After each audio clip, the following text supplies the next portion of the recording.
You've noticed something about yourself. You watch people repeat opinions with absolute certainty, yet something in you stays unsettled. You listen carefully, compare patterns, notice contradictions, but what you don't realize is that the discomfort you feel around most conversations isn't intellectual disagreement, it's recognition. Because once you start seeing how little independent thinking actually happens, you can't unsee it. And that's where it gets uncomfortable. Very uncomfortable. Here's what's really happening. Most people don't think for themselves. Not really. What they call thinking is usually just emotional alignment with a group identity. Opinions are not built through slow reasoning or careful observation.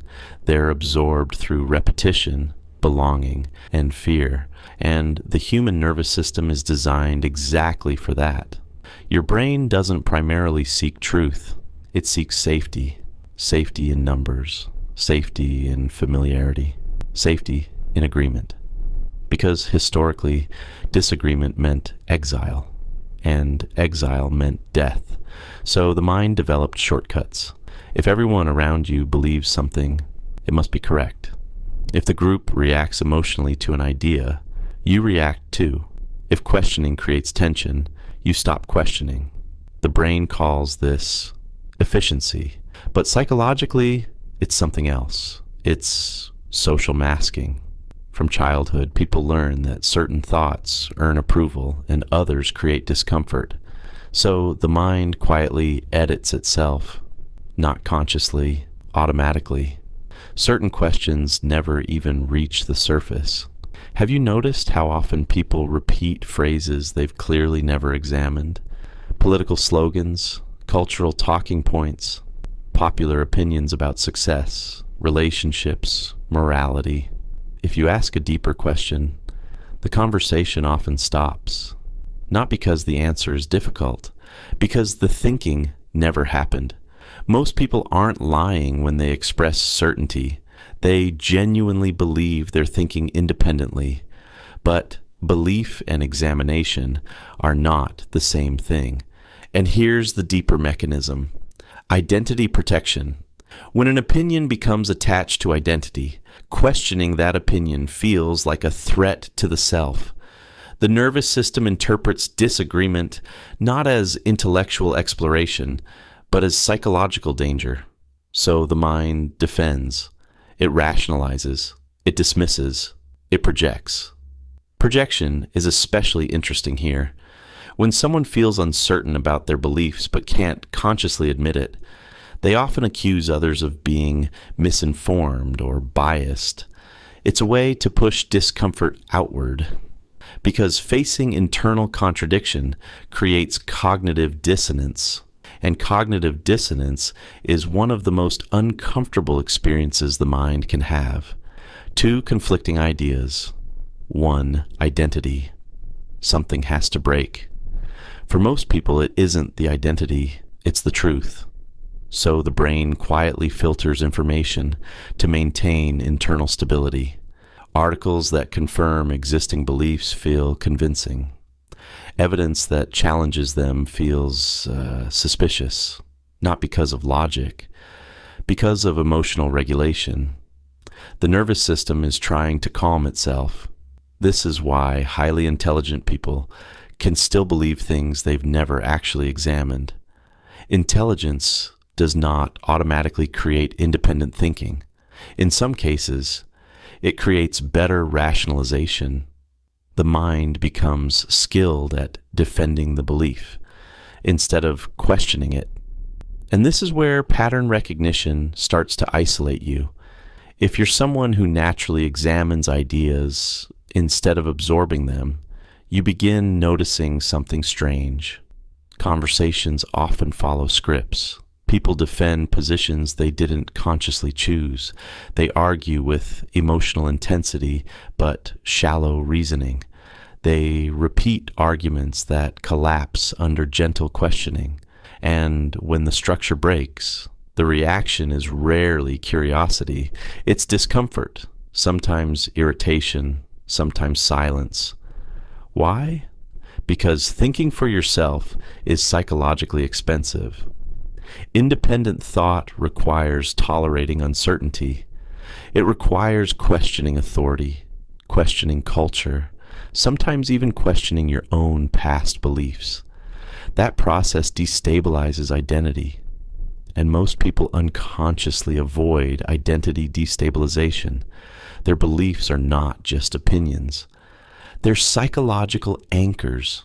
Take those away too quickly, and the nervous system reacts like the ground is disappearing, which leads to another subtle behavior: self-sabotage of curiosity. Have you ever noticed how quickly people change the subject when a conversation becomes too complex, or how they retreat into humor, sarcasm, or dismissal? That's not intellectual disagreement. That's the nervous system protecting itself from uncertainty.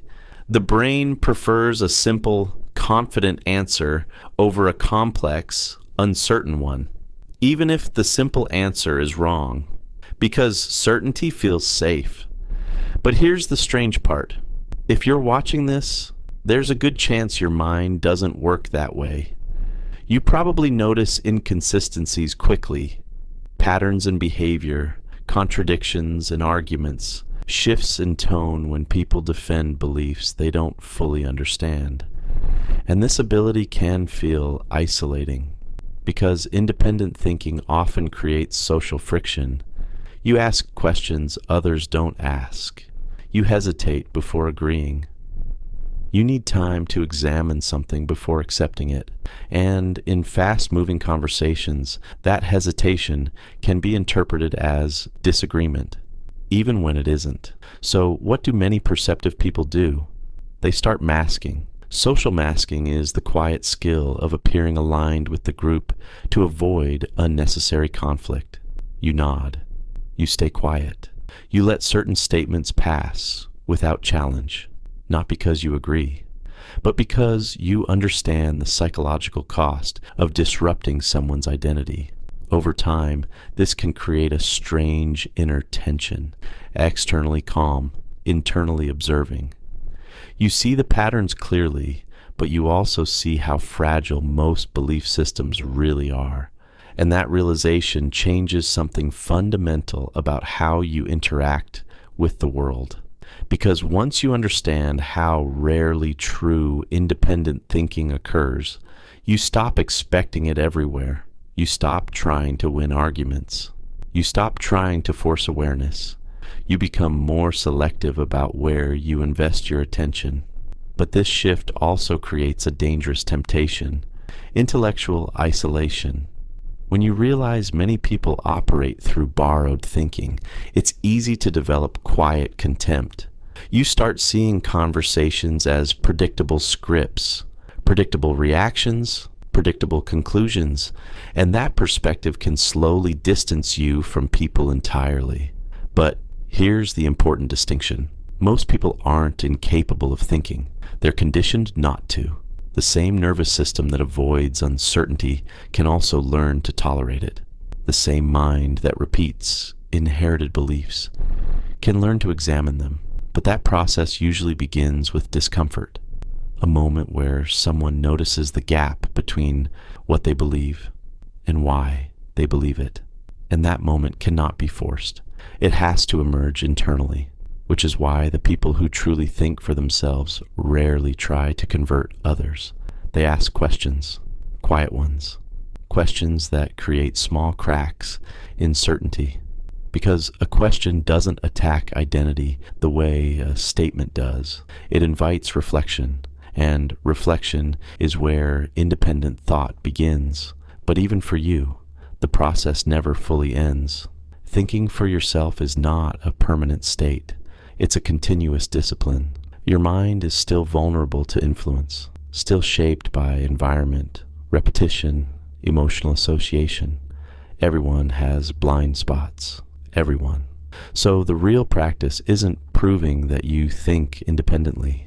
It's remaining aware of how easily thinking becomes automated, how quickly beliefs turn into identity, how subtly the nervous system tries to avoid uncertainty, and asking one uncomfortable question. Did I actually examine this, or did I inherit it? Because the difference between a borrowed belief and a genuine one is not intelligence, it's courage. The courage to sit with uncertainty long enough for real thought to appear. And that process is quiet, slow, sometimes lonely. But something interesting happens when you stop chasing agreement and start pursuing clarity. You begin trusting your own perception, not because you believe you're always right, but because you know you're willing to question yourself. And that willingness changes everything. It makes you harder to manipulate, harder to recruit into collective outrage, harder to control through fear or approval, not because you resist influence, but because you examine it carefully, and most people never do, which means the real divide between people isn't intelligence, it isn't education, it's awareness. Some minds react, some minds repeat, and a few pause. Long enough to notice what's actually happening inside their own thinking. If you've been feeling that pause in yourself lately, that quiet distance from automatic opinions, you're not becoming disconnected from the world. You're becoming conscious of it. And once that awareness appears, something subtle shifts in your identity. You stop borrowing certainty. You start building understanding, slowly, quietly, thought by thought, until one day you realize something simple. The most independent mind isn't the loudest one in the room. It's the one that still knows how to question itself.